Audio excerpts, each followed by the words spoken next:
Hello friends, myself Jitendra Kumar Tiwari.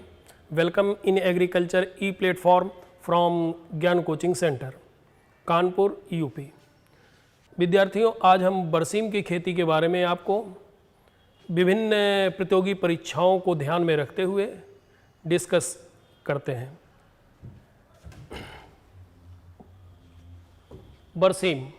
बरसीम जिसे English में इजिप्टियन क्लोवर कहते हैं और इसे रबी मौसम की फसलों का चारा कहते हैं। मेनली रबी सीजन क्रॉप है ये। इसका वानस्पतिक नाम ट्राइफोलियम एलेक्जेंड्रियम है। ट्राइफोलियम एलेक्जेंड्रियम से किसी भी वैज्ञानिक नाम को, किसी चीज़ का नामकरण करने के लिए कुछ ना कुछ उससे कोई थीम ली जाती है। जैसे बरसीम की फसल में, बरसीम के पौधे में, एक पौधे में 3 पत्तियां पाई जाती हैं, तो पत्तियां 3 होती हैं, इसलिए उसको कहते हैं ट्राई। और फोलिएज मीन्स पत्ती, तो ट्राइफोलियम ये इसका वंश हो गया, जीनस हो गया। और स्पीसीज एलेक्जेंड्रिनम, फैमिली फैबेसी, ये लेग्यूमिनेसी कुल का पौधा है। लेग्यूमिनेसी कुल के जो पौधे होते हैं उसमें प्रोटीन की मात्रा अधिक पाई जाती है, इसलिए ये फसल जो है रबी मौसम की बहुत महत्वपूर्ण फसल बरसीम की बन जाती है। हम बरसीम की उत्पत्ति स्थान के बारे में बात करते हैं। बरसीम का उत्पत्ति स्थान इजिप्ट है। इजिप्ट देश का पुराना नाम मिस्र है। अगर कहीं ऑप्शन में मिस्र आता है तो भी उसको हम सही करते हैं। क्रोमोसोम नंबर, गुणसूत्र 2n बराबर 16। पुष्पक्रम की बात करते हैं तो पुष्पक्रम रेशम पुष्पक्रम पाया जाता है, जिसे हिंदी में असीमाक्षी कहते हैं। लीडिंग कंट्री इसका जो है ये भारत है। अब हम बात करते हैं बरसीम में के चारे में कौन से पोषक तत्व पाए जाते हैं। तो बरसीम के चारे में प्रोटीन की मात्रा 17 से 21% तक पाई जाती है और रेशे की मात्रा 25.9% पाई जाती है। मैक्सिमम एमंग फॉडर क्रॉप अर्थात पाचन योग्य पोषक तत्व, बरसीम की फसल में जो पाचन की क्षमता होती है, मतलब इजीली डाइजेस्टेबल पोषक तत्व जो पाए जाते हैं वो 70% होते हैं और जो चारे वाली फसलों में सबसे अधिक होता है।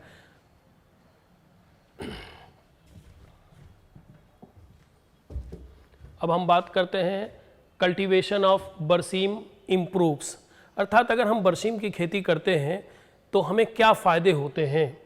तो बरसीम की खेती से मुख्यतः हम चारे के लिए ही उगाते हैं, तो मेन फ़ायदा तो हमारा चारा हो गया। लेकिन बरसीम की खेती करने से हमारी मृदा में क्या फ़र्क पड़ता है, तो पहला है फिजिकल कंडीशन ऑफ सॉइल। बरसीम crop improves physical condition of soil, अर्थात मिट्टी की भौतिक दशा में सुधार होता है। इट लूजन कंपैक्ट सॉइल, जो कठोर मिट्टी होती है इसको वो ढीला बना देता है। Decreases bulk density of soil, अर्थात मृदा का स्थूल घनत्व जो है वो कम हो जाता है। इंक्रीजेस माइक्रोबियल पॉपुलेशन, बरसीम की फसल में जो पौधे की जड़ होती है उसमें राइजोबियम बैक्टीरिया पाया जाता है। उस राइजोबियम बैक्टीरिया के कारण मृदा में, मिट्टी में सूक्ष्म जीवों की संख्या निरंतर बढ़ती रहती है। इसके कारण हमारे मिट्टी का जो फर्टिलिटी स्टेटस है, जो उपजाऊपन है, वो बढ़ता रहता है। Minimize intensity of weed, next ये भी बहुत महत्वपूर्ण बिंदु है, क्योंकि बरसीम की फसल के बीज बहुत छोटे होते हैं, चारे वाली फसल है, प्रति हेक्टेयर पौधों की संख्या बहुत ज़्यादा रहती है, पौधे बहुत पास पास रहते हैं। तो पौधे पास पास रहने के कारण जो खरपतवार जमते हैं वे डिप्रेस हो जाते हैं, वो दब जाते हैं और बार बार हम फसल की कटाई करते रहते हैं। फसल की कटाई बार बार करने के कारण उसमें जो वीड होते हैं, खरपतवार होते हैं, उनमें फ्लावरिंग स्टेज नहीं आती है। तो जिन खरपतवारों में प्रवर्धन अर्थात प्रोपोगेशन बाय सीड होता है, उन खरपतवारों की संख्या में बहुत ज़्यादा कमी आ जाती है। नेक्स्ट बात करते हैं पौधे का वानस्पतिक विवरण। बोटेनिकल डिस्क्रिप्शन ऑफ बरसीम प्लांट। तो बरसीम का पौधा, जिस प्रकार से हमने कोई पौधा होता है उसका हम प्लांट का क्लासिफिकेशन करते हैं। प्लांट के क्लासिफिकेशन में पौधा अर्थात फसल या तो हरब होगी, या तो श्रब होगी, या तो क्लिम्बर होगा, या तो ट्री होगा। तो ये पौधे की ऊंचाई के अनुसार, पौधे की हाइट के अनुसार ये वर्गीकरण किया जाता है।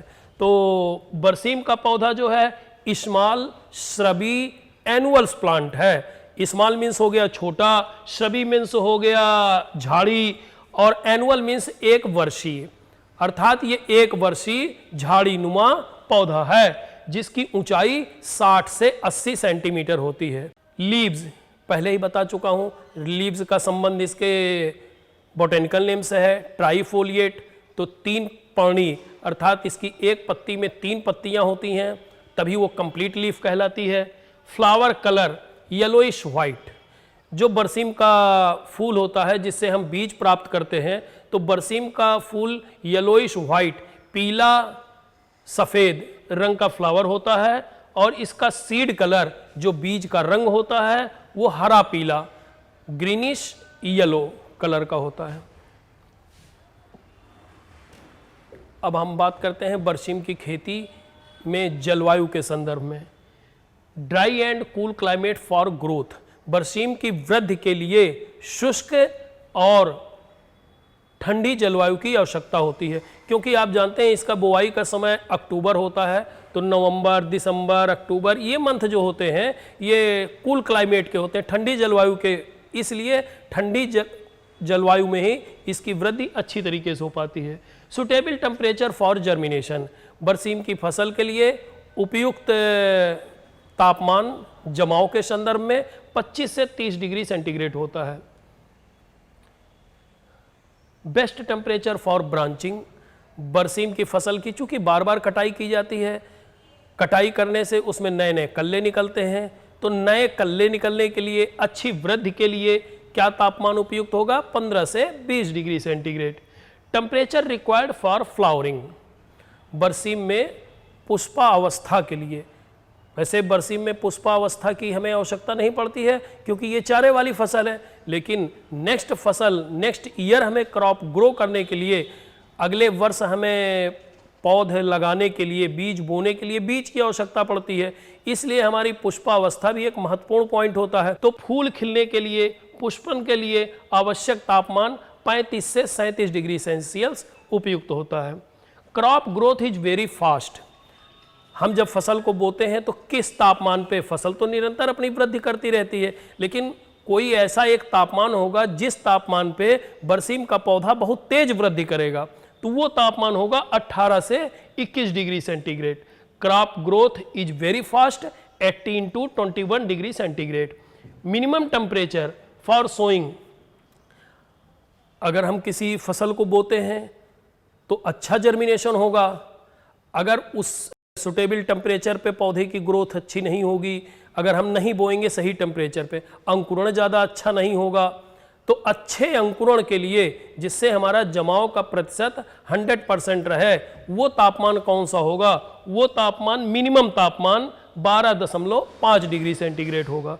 सुटेबल एनुअल रेनफॉल, हम किन क्षेत्रों में बरसीम की खेती आसानी से कर सकते हैं? तो जहाँ पे वार्षिक वर्षा 150 से 250 सेंटीमीटर होगी, वो क्षेत्र बरसीम की खेती के लिए उपयुक्त क्षेत्र होते हैं।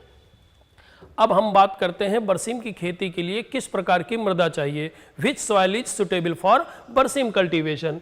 तो वेल ड्रेन्ड सॉइल, बिकॉज बरसीम एक सकुलेंट प्लांट है, रसदार पौधा है। रसदार पौधा होने की वजह से अगर पानी ठहर जाएगा, बहुत देर तक पानी बना रहेगा, तो पौधा बरसीम का सूख भी सकता है, सड़ सकता है, रॉटिंग हो जाएगी। तो इसलिए वेल ड्रेन्ड, उचित जल निकास वाली हमें मृदा की आवश्यकता पड़ती है। ऐसा खेत होना चाहिए जिसमें पानी बहुत ज़्यादा ठहर ना पाए, ज़्यादा देर तक पानी रुके ना। नेक्स्ट पॉइंट है medium loam soil. Medium loam soil, मध्यम दोमट मृदा जिसका पीएच मान 6 से 8 हो, वो मृदा बरसीम की खेती के लिए उपयुक्त मृदा समझी जाती है। Phosphorus and calcium rich soil, क्योंकि बरसीम की फसल में राइजोबियम बैक्टीरिया पाए जाते हैं। उन राइजोबियम बैक्टीरिया के लिए फास्फोरस और कैल्शियम रिच सॉइल ही उपयुक्त होती हैं। It does not do well in acidic soil and very light Sandy soil. यह अम्लीय मृदा और बहुत हल्की बलुई दोमट मिट्टी में अच्छी वृद्धि नहीं कर पाती है, क्योंकि इसके खेती के लिए अभी मैंने पीएच मान बताया था। पीएच मान का निर्धारण ये रिसर्च के बाद ही डिसाइड होता है कि किस पीएच मान पे कौन सी फसल अच्छी वृद्धि करती है। तो बरसीम की खेती के लिए पीएच मान अगर कम हो जाएगा तो अम्लीय मृदा हो जाएगी, इसलिए ये अम्लीय मृदा में बहुत अच्छी वृद्धि नहीं करती है। अब हम बात करते हैं बरसीम की किस्म की। जो वैरायटी हम बरसीम की बोते हैं उस वैरायटी के बारे में हम बात करते हैं। तो बरसीम में बुआई के लिए दो प्रकार की वैरायटियाँ, two type of varieties are available for berseem cultivation. Number 1 is diploid and number 2 is tetraploid. अभी नेक्स्ट स्लाइड में आएगा। तो द्विगुणित किस्में जो हैं, इसमें मैं सिर्फ आपको बरसीम की विभिन्न प्रकार की किस्मों के बारे में सिर्फ बता रहा हूँ। BL1, मिस्कावी, फाहली, खदरावी, छिंदवारा, IGFRI 99-1 और वरदान, ये वैरायटियां जो है बरसीम की द्विगुणित किस्में हैं। अब बरसीम की चतुर्गुणित किस्में अर्थात tetraploid varieties, Pusa joint T678, T678, T526, T526, T560, T560, T780, T780, JHB 146, JHB 146, पूषा विशाल और BL10, BL10, ये वैरायटियां जो हैं बरसीम की टेट्राप्लॉयड किस्में हैं अर्थात चतुर्गुणित किस्में हैं। अब हम बरसीम की बुआई की विधि के बारे में जानकारी लेते हैं। बरसीम की फसल जो है, मेथड ऑफ सोइंग क्या है। तो बरसीम की बुआई जो अपना ट्रेडिशनल सिस्टम है, ज़्यादातर जो हम बरसीम की पारंपरिक ढंग से बुआई करते हैं वो विधि हमारी है वेट मेथड अर्थात गीली विधि। मेथड है एक और जिसको हम किसी क्षेत्रों में यूज करते हैं, उन क्षेत्रों में जहाँ पे पानी की सुविधा ठीक से नहीं होती है, ड्राई मेथड अर्थात शुष्क विधि। सोइंग बरसीम सीड्स इन स्टैंडिंग राइस क्रॉप, एक तीसरी विधि और ये आजकल आधुनिक विधि है। इसमें समय की बचत करने के लिए इसी प्रकार के कल्टीवेशन को पैरा कल्टीवेशन या उतेरा कल्टीवेशन, उतेरा खेती भी कहते हैं।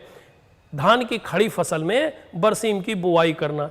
तो 3 प्रकार की विधियां हो गई। पहला शुष्क विधि या ड्राई मेथड, ये वहाँ यूज़ करेंगे जहाँ पे पानी की कमी होती है, जहाँ पे abundant quantity of water is available, जहाँ पे पानी की प्रचुर मात्रा उपस्थित रहती है, उपलब्ध रहती है, वहाँ पे हम गीली विधि का प्रयोग करते हैं।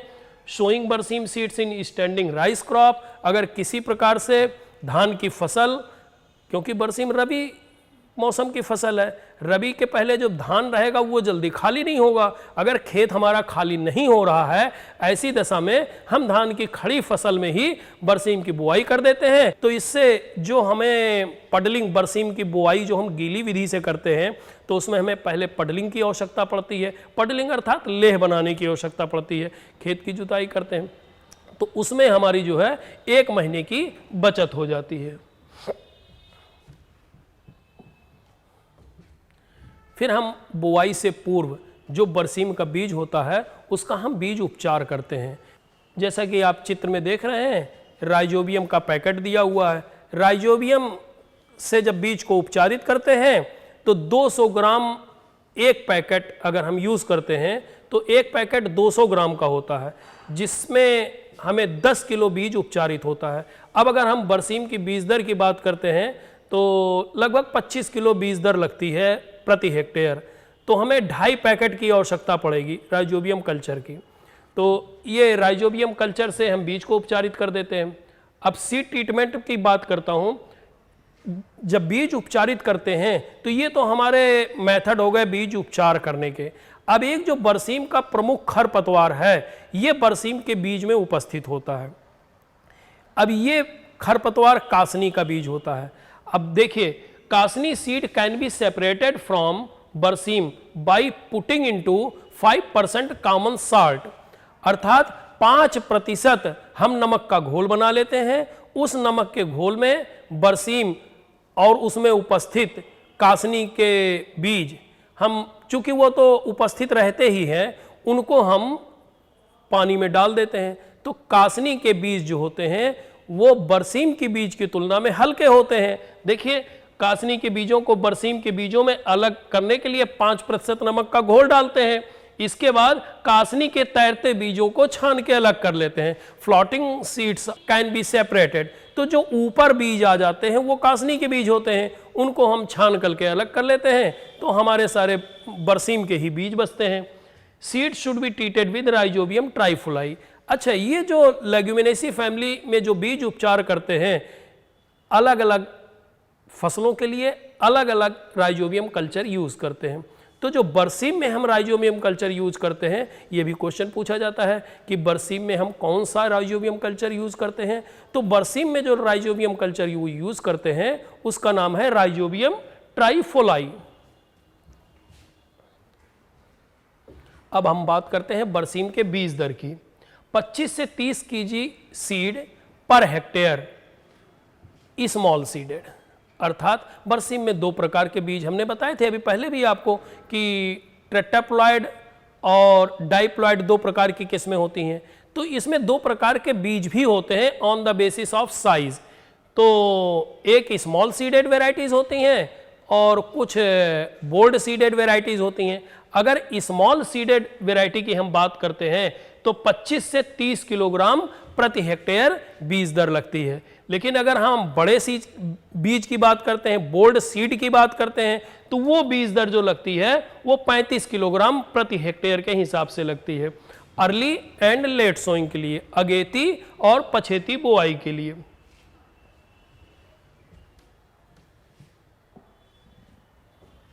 अब हम बात करते हैं बुआई के समय की। बुआई के समय की अक्टूबर का प्रथम पखवाड़ा, first fortnight of October is suitable for berseem sowing. बरसीम की बुआई के लिए अक्टूबर का प्रथम पखवाड़ा, अर्थात 1 तारीख से लेकर 15 तारीख, पखवाड़ा 15 दिन का होता है, जिसको इंग्लिश में फोर्टनाइट कहते हैं, और हिंदी में आप जानते होंगे बोलते हैं कृष्ण पक्ष और शुक्ल पक्ष। तो 15 दिन के लिए अंधेरी रात रहती है, 15 दिन के लिए उजाली रात रहती है, इसी को इंग्लिश में कहते हैं फोर्टनाइट। तो बरसीम की बुआई जो करते हैं वो 1 अक्टूबर से लेकर 15 अक्टूबर तक करते हैं, या दूसरे शब्दों में कह सकते हैं अक्टूबर का प्रथम पखवाड़ा, first fortnight of October. If early sowing, अगर हम बरसीम की अक्टूबर के पहले बुआई कर दें, मान लीजिए आपका खेत खाली है, आप सोचते हैं कि लाइए अभी मौसम तो सही हो गया, लाओ बुआई कर देते हैं, लेकिन उस समय अक्टूबर के पहले सितंबर में वो टेम्परेचर नहीं होगा जो बरसीम की बुआई के लिए उपयुक्त तापमान होता है। वो टेम्परेचर ना होने की वजह से एडवर्सली अफेक्टेड बाई रेन्स, हो सकता है पानी बरस जाए, चूंकि मौसम ऐसा होता है उसके कारण प्रभावित हो सकता है। हाई टेम्परेचर, चूंकि ठंडे मौसम की फसल है, कूल सीजन का है, उस समय मौसम उतना ठंडा नहीं होता है, जिसके कारण हाई टेम्परेचर, ज़्यादा गर्मी के कारण जमाव ठीक से नहीं होगा। तीसरा वीड प्रॉब्लम, चूंकि आप जानते हैं बरसात के मौसम में या पानी जहाँ पे बरसता रहता है वहाँ पे खरपतवार की भी समस्या आती है, तो ये समस्या हमारे साथ बरसीम की फसल में भी आ सकती है। इफ़ लेट सोइंग, यदि हम देर से बुआई करते हैं, crop suffers due to low temperature. अगर हम अक्टूबर के बाद नवंबर दिसंबर में बुआई करने का प्रयास करेंगे तो उस समय इतनी ज़्यादा सर्दी पड़ती रहेगी, मतलब टेम्परेचर लो हो जाएगा, जिसके कारण जर्मिनेशन हमारा अच्छी प्रकार से नहीं हो पाएगा। अब हम बात करते हैं मैन्योर एंड फर्टिलाइजर की, खाद एवं उर्वरक की। तो बरसीम की खेती के लिए FYM जो खेत में जुताई के पूर्व डाल देते हैं, FY मीन्स गोबर की खाद। तो गोबर की खाद जो डालते हैं वो 15 टन पर हेक्टेयर के हिसाब से डाल देते हैं, और इसके बाद खेत की जुताई करके फिर हम पडलिंग करके, जो गीली विधि मैंने बताई थी अपना ट्रेडिशनल मेथड है, उस विधि से लेह बना के फिर हम बरसीम की बुआई करते हैं। नाइट्रोजन 20 से 25 किलोग्राम पर हेक्टेयर के हिसाब से देते हैं। ये भी डिस्कस हो चुका था पहले कि बरसीम एक लेग्यूमिनेसी फसल है और इसमें नाइट्रोजन फिक्सेशन वातावरण द्वारा होता है, और जब जड़ें बन जाती हैं, रूट नोड्यूल्स ग्रंथिल जड़ों का निर्माण हो जाता है। उसके पहले पौधे की वृद्धि के लिए स्टार्टर डोज के रूप में हमें शुरू की अवस्था में पौधे कैसे वृद्धि करेंगे, नाइट्रोजन कहां से मिलेगी, उसके लिए हम कृत्रिम रूप से उसको आर्टिफिशियली नाइट्रोजन 20 से 25 किलोग्राम प्रति हेक्टेयर के हिसाब से देते हैं और फास्फोरस 50 से 60 किलोग्राम तथा पोटास 20 से 25 किलोग्राम प्रति हेक्टेयर के हिसाब से देते हैं। अब हम बात करते हैं बरसीम में सिंचाई की। First irrigation should be provided immediately after the seedling emergence. बीज जमाव के बाद तुरंत सिंचाई करें। मतलब जब हम बरसीम की बुआई करते हैं तो उस समय तो खेत में पानी रहता ही है, लेकिन जब तक वो बीज हमारे जमते हैं उस समय तक खेत में पानी की फिर कमी हो जाती है, मिट्टी क्रैक करने लगती है, हार्ड हो जाती है। तो जमाव के लिए हमें फिर एक सिंचाई की आवश्यकता तुरंत पड़ती है। Normally the crop should be provided with irrigation after each cutting. और बरसीम में हम इन जनरल अगर बात करते हैं तो जितनी कटिंग लेते हैं हर कटिंग के बाद हमें सिंचाई की आवश्यकता पड़ती है। लेकिन इस बात का हमें ध्यान देना पड़ता है क्योंकि बरसीम की प्लांट सकुलेंट है, कहीं हम इतना पानी ना भर दें कि वो पानी देर तक रुका रहे खेत में। अगर ऐसी दशा होगी तो हमारी फसल सड़ जाएगी। तो इसलिए हमें 5 सेंटीमीटर से ज़्यादा प्रत्येक कटिंग के बाद जो हम सिंचाई करते हैं उससे ज़्यादा पानी, 5 सेंटीमीटर से ज़्यादा पानी नहीं होना चाहिए। अब हम बात करते हैं बरसीम में लगने वाली बीमारियों की। वैसे बरसीम की फसल में कोई खास बीमारी नहीं लगती है, कोई मेजर डिजीज़ क्रॉप को अफेक्ट नहीं करती है, लेकिन चूंकि पानी की मात्रा हर कटिंग के बाद लगानी पड़ती है इसलिए इसमें रॉटिंग की समस्या आ सकती है। अगर आप 5 सेंटीमीटर से ज़्यादा सिंचाई करते हैं या आपके खेत की जो मिट्टी है उसमें क्ले का परसेंटेज ज़्यादा है जिसके कारण पानी बहुत देर तक ठहरा रहता है तो स्टेम रॉट की समस्या आ सकती है। और ये स्टेम रॉट जो है ये एक बीज जनित रोग है, सीड बॉर्न डिजीज है। It causes rotting of stem near soil surface. तो मिट्टी का जो कॉलर रीजन होता है, जो सॉइल के जस्ट ऊपर वाला हिस्सा होता है, वहीं से तना हमारा सूख जाता है। और इस पे चूंकि ये कवक जनित रोग है, फंगल डिजीज है, तो सफ़ेद रंग का पाउडर जैसा वहाँ पे एक सफ़ेद संरचना दिखाई देती है। इसका मतलब कि हमारे पौधे बीमारी से ग्रसित हो गए हैं और वो फसल हमारी सूख सकती है। Destroy affected plants. अब इसकी रोकथाम के लिए क्या करेंगे? जो पौधे सूख जाएंगे उनको नष्ट कर देना है, उनको खेत से हटा देना है। Take spray of carbendazim. तब ऐसी फसल में हम कार्बेंडाजिम का छिड़काव करेंगे 400 ग्राम इन 200 लीटर पानी। तो 200 लीटर पानी में 400 ग्राम कार्बेंडाजिम मिला के छिड़काव करेंगे जिससे हमारी फसल सुरक्षित हो जाएगी। अब हम बरसीम के कीड़े के बारे में बात करते हैं। चूँकि चारे वाली फसल है, बार बार कटिंग के बाद फसल बदलती रहती है जिसके कारण कीड़ों की समस्या भी ज़्यादा नहीं आती है। तो मेन फिर भी एक इंसेक्ट है इसमें, जो मेन कीड़ा है वो है टिड्डा अर्थात ग्रास हॉपर। तो ग्रास हॉपर इसकी फसल में पत्तियों को खा के प्रभावित कर देता है। It damage crop by eating leaves. पत्तियों को खा के। इट अकर्ड मोस्टली इन मई जून। इस ग्रास हॉपर का जो प्रकोप होता है वो मई जून के महीने में अधिक होता है। इफ इन्फेस्टेशन इज ऑब्जर्व्ड, यदि हमें खेत में टिड्डे दिखाई दें, spray crop with malathion 50 EC। ऐसी दशा में हम मैलाथियन का खेत में छिड़काव करेंगे और 500 ml मैलाथियन को 80 से 100 लीटर पानी में मिला के हम इसका छिड़काव करेंगे। छिड़काव के 7 दिन बाद तक पशुओं को न खिलाएं। अर्थात जब हम इंसेक्टिसाइड जितने होते हैं उनका कुछ साइड इफेक्ट होता है, क्योंकि उसका रिजिडुअल इफेक्ट कितने दिन तक पौधों पर रहता है, अवशेष असर उनका पौधों पे कितने दिन तक रहता है। तो मैलाथियन एक सेफर इंसेक्टिसाइड है, लेकिन फिर भी इसका 7 दिन तक असर फसल पर रहता है। तो इसलिए हमें 7 दिन तक छिड़काव के बाद पशु को चारा काटकर नहीं देना है। अब हम बात करते हैं बरसीम की कटाई की, मतलब हार्वेस्टिंग ऑफ बरसीम। The first cutting should be taken. बरसीम में पहली कटाई कितने दिन पे करते हैं? ये कई डिफरेंट कंपटीशन में ये क्वेश्चन कई बार पूछा जा चुका है कि बरसीम में कितने दिन के बाद हम पहली कटाई करते हैं, बुआई के कितने दिन बाद कटाई करते हैं? तो हम कटाई करते हैं 50 से 55 दिन बाद। The subsequent cutting should be taken at 25 to 35 days interval. तो हम जो पहली कटाई 50 से 55 दिन पर करते हैं, उसके बाद नेक्स्ट कटिंग मतलब अर्थात दूसरी कटिंग हम कितने दिन पे करते हैं? तो पहली कटिंग के 1 महीने लगभग बाद, मतलब 25 से 30 दिन बाद हम दूसरी कटिंग करते हैं, और दूसरी कटिंग के बाद तीसरी कटिंग, फिर 25 से 30 दिन बाद। The cutting should be done at about 5 to 7 centimetre height. हम जितनी भी कटिंग करते हैं, जो भी कटाइयां करते हैं, वो ग्राउंड लेवल से 5 से 7 सेंटीमीटर ऊंचाई से करते हैं, जिससे कि हमारी फसल जो नेक्स्ट क्रॉप आती है उसमें ब्रांचिंग अच्छी होती है और फसल का उत्पादन बढ़ जाता है। अब हम बात करते हैं बरसीम की उपज की, मतलब ईल्ड ऑफ बरसीम।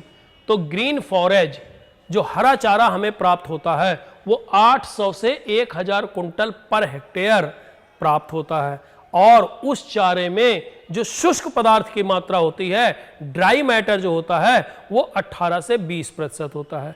ड्राई मैटर और ईल्ड का संबंध आपस में होता है, क्योंकि अगर ड्राई मैटर कम होगा तो इसका मतलब ये हुआ कि हम पौधे को जल्दी कटाई कर ले रहे हैं, उसमें वाटर पानी की मात्रा अधिक है और शुष्क पदार्थ की मात्रा कम है। तो 18 से 20% अगर शुष्क पदार्थ होगा, ड्राई मैटर होगा, ऐसी दशा में 800 से 1000 कुंटल प्रति हेक्टेयर हमें उपज प्राप्त होगी। अब अगर हमें बीज उत्पादन भी करना है और फसल भी लेनी है, तो इसका मतलब मेरे 2 उद्देश्य हो गए ना, एक तो बीज उत्पादन और दूसरा हमारी फसल अर्थात हरा चारा। तो ऐसी दशा में 500 से 600 कुंटल प्रति हेक्टेयर हमें हरा चारा प्राप्त हो जाता है और 4 से 6 कुंटल बीज हमें प्रति हेक्टेयर प्राप्त हो जाता है। अब बात यह आती है कि कितनी कटिंग हम लेते हैं। तो डिप्लॉयड किस्में जो होती हैं, द्विगुणित किस्में होती हैं, उसमें 6 से 7 कटिंग लेते हैं, और जो टेट्राप्लॉयड किस्में होती हैं उसमें हम 5 से 6 कटिंग लेते हैं। चतुर्गुणित किस्मों में 5 से 6 कटिंग लेते हैं और द्विगुणित किस्मों में 6 से 7 कटिंग लेते हैं। Seed crop mature in end of May. अब अगर हम बीज वाली फसल ले रहे हैं तो मई के अंत तक हमारी बीज की फसल भी परिपक्व हो जाती है।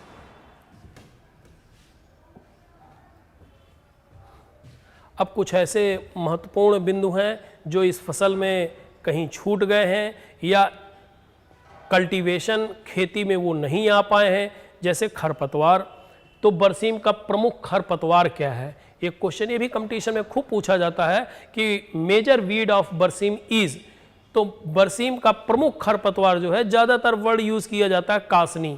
कासनी ही शब्द इंग्लिश में भी लिखा होता है, कासनी ही हिंदी में भी लिखा होता है, लेकिन जो कासनी की इंग्लिश है वो चिकोरी है और उसका वैज्ञानिक नाम जो है वो सिचोरियम इंटाइवस है। तो वंश जो है, जीनस जो है सिचोरियम, और जाति जो है, स्पीसीज जो है इंटाइवस। तो क्वेश्चन पूछा जाएगा बरसीम का मेजर वीड क्या है, बरसीम का प्रमुख खरपतवार क्या है, तो आप कहेंगे चिकोरी या आप कहेंगे कासनी। क्वेश्चन एक और इसी से संबंधित पूछा जाता है कि कासनी किस कुल का पौधा है, या chicory belong to the family. तो ज़्यादातर लोग ये सोचते हैं कि बरसीम लेग्यूमिनेसी फैमिली की है तो वो भी लेग्यूमिनेसी फैमिली की है, लेकिन ऐसा नहीं है। सिंकोरियम इंटाइवस जो है वो फैमिली एस्टरेसी को बिलोंग करता है, एस्टरेसी फैमिली के अंतर्गत। बरसीम की टेट्राप्लॉयड किस्में कम तापमान पर तेजी से बढ़ती हैं, मतलब tetraploid varieties are grow fast in low temperature. जो टेट्राप्लॉयड किस्में होती हैं बरसीम की, वो कम तापमान पे बहुत फास्ट तेजी से वृद्धि करती हैं। Berseem is suitable for hay making. Question ये भी पूछा गया है कि हे बनाने के लिए कौन से चारे वाली फसल उपयुक्त है, तो हे बनाने के लिए बरसीम एक उपयुक्त फसल है। टॉक्सिक सब्सटेंस फाउंड इन बरसीम। ये भी क्वेश्चन अच्छा क्वेश्चन है कि बरसीम के चारे में कौन सा विषैला पदार्थ पाया जाता है, तो एस्ट्रोजिनेंस, एस्ट्रोजिनेंस जो विषैला पदार्थ है वो बरसीम में पाया जाता है। और इसको मतलब अगर हम देखते हैं बरसीम की फसल को हम जब अपने पशु को खिलाते हैं तो ऐसी दशा में हम उसमें चारे में भूसे को भी मिला के खिलाते हैं। अगर हम भूसे को नहीं मिला के खिलाते हैं तो इसका मतलब ड्राई मैटर हमारा कम हो जाता है और इसको खाने के बाद, बरसीम को खाने के बाद जो एस्ट्रोजिनेंस सब्सटेंस पौधे पेट में जानवर के जाता है, इसके कारण गैस फॉर्मेशन हो जाता है, जिसके कारण हमारे पशु की मृत्यु भी हो सकती है। तो क्वेश्चन पूछा जा सकता है कि बरसीम में कौन सा विषैला पदार्थ पाया जाता है, तो आपका उत्तर होगा एस्ट्रोजिनेंस। For better growth and yield, अच्छी उपज लेने के लिए tetraploid and diploid varieties should be mixed in the ratio of 2:1। मतलब जो द्विगुणित किस्में हैं और चतुर्गुणित किस्में हैं, तो एक की वृद्धि फास्ट होती है लो टेम्परेचर पे, एक की स्लो होती है, तो स्लो वृद्धि होगी और लेकिन वो कटिंग ज़्यादा देगी। इस कारण से हम दोनों को मिला के बोते हैं। तो अगर हम दोनों वेराइटियों को, दोनों किस्मों को, टेट्राप्लॉयड और डाइप्लॉयड वेराइटियों को मिला के बोते हैं, तो क्वेश्चन पूछा जाता है दोनों को किस अनुपात में मिलाकर बोते हैं। तो हम दोनों को मतलब 4 भाग जो होगा वो 4 भाग चतुर्गुणित किस्म होगी और 2 भाग द्विगुणित किस्म होगी।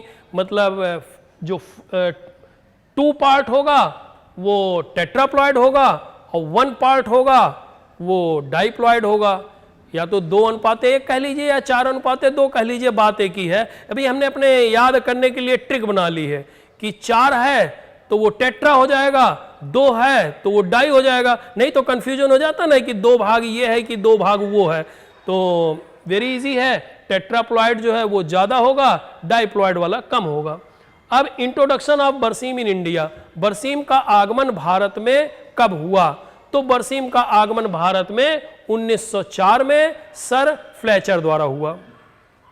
पहले इसके बारे में डिस्कस हो चुका था, मिस्र से इंट्रोड्यूस हुई फसल है, तो ये फसल कौन लाया? तो 1904 में सर फ्लेचर द्वारा आई। For good initial harvest mix the sarson seed in berseem at the rate of 1 to 2 kg पर हेक्टेयर। ये भी प्रश्न बहुत इंपॉर्टेंट बनता है। बरसीम का पौधा पहले ही बताया था मैंने कि श्रबी प्लांट है, बहुत छोटा सा पौधा होता है, शकुलंट पौधा होता है। हम बहुत बड़े एरिया से बरसीम की फसल को कटाई कर लेते हैं, लेकिन वो एक जानवर के लिए ही कंप्लीट नहीं हो पाता है। तो पहली फसल में, पहली कटिंग में अधिक उत्पादन लेने के लिए क्वेश्चन ये भी पूछा जाता है कि बरसीम की फसल में सरसों को मिलाकर क्यों बोते हैं? तो सरसों को मिला के इसलिए बोते हैं क्योंकि उसको जानवर बड़े चाव से खाता है और सरसों की पत्तियां चौड़ी होती हैं, जिसके कारण हमारा चारा जो है वो अधिक मात्रा में तैयार हो जाता है। तो क्वेश्चन कि बरसीम में किस फसल को मिला के बोते हैं, तो उत्तर आएगा सरसों को मिला के बोते हैं। सरसों को क्यों मिला के बोते हैं? क्योंकि जिससे हमें पहली कटिंग में उत्पादन अधिक प्राप्त हो सके, क्योंकि बरसीम की फसल की पत्तियां जो होती हैं बरसीम की वो सकरी होती हैं और सरसों की पत्तियां चौड़ी होती हैं, जिससे हमें उत्पादन ज़्यादा मिलता है।